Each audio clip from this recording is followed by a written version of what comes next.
Kung kinis ko pala siya ng tama, malamang nasampal niya ako.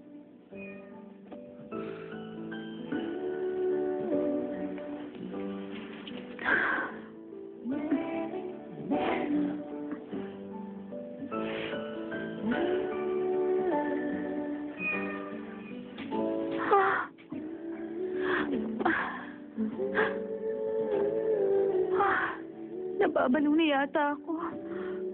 Ano nangyayari sa akin?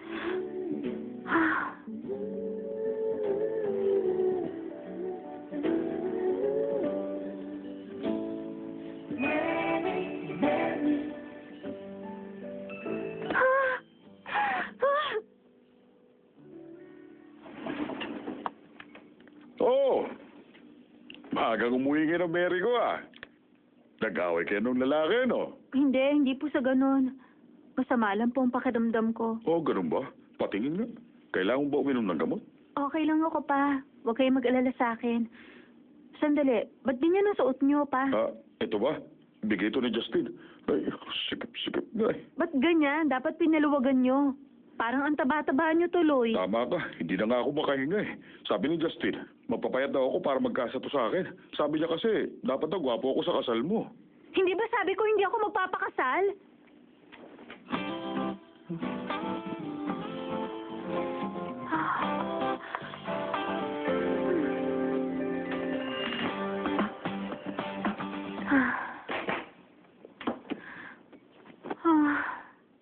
Pagod pa ako.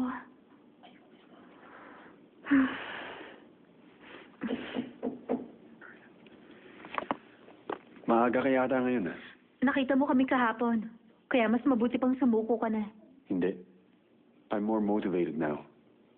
Ha? Mas nakakalamang siya sa akin. That's why I'm going to try harder from now on. Malaking kalokohan to. May project meeting tayo. Ano? Project meeting? Ano ba namang klaseng edits yan? Miss Lee, para pumasa yung script, dapat yung i-revise gamit ang suggestions na yan. Mag-aral ka muna ng creative writing bago mo sabihin ang opinion mo. Isang youth-oriented na musical drama ang Wonderful Day. Oo, tama. Sa katunayan, yun ang essence ng show natin. Excuse me, pwede mo magdala ng coffee? Okay. Mary, maupo ko lang. Mamaya na kayo mag-coffee. Sa meeting kayo mag-focus. Miss Lee, may suggestion pa dito. Can you read it? Good, mas concise to. Ang magandang kwento, yung nakabase talaga sa realidad o sa totoong nangyayari. Mas maganda kung mag-i-interview kayo ng mga totoong indie bands, alamin ang buhay nila at mga problema para accurate ang istorya. Ayoko na makakapanood ng typical na romance story na umiikot sa isang mayaman at isang mahirap na bida. Kanino bang mga opinion to?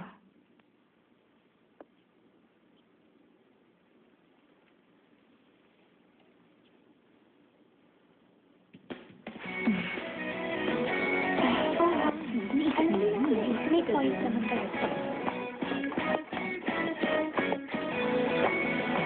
Interesting yung naisip mong kwento na based sa family and friendship. Bata ka pa pero may creative skills ka na. Creative writing student ka, di ba?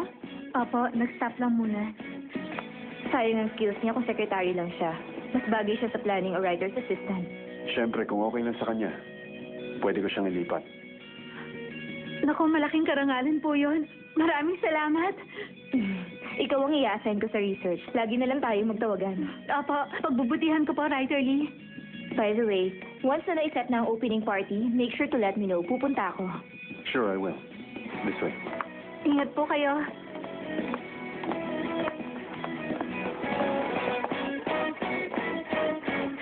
Wow!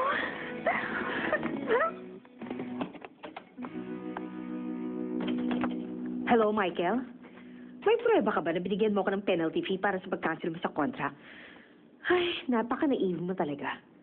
Kaya nang sinabi ko dati, hinding-hindi ko yon palalagpasin. Ano? Hinahamon mo ba ako? Paano na?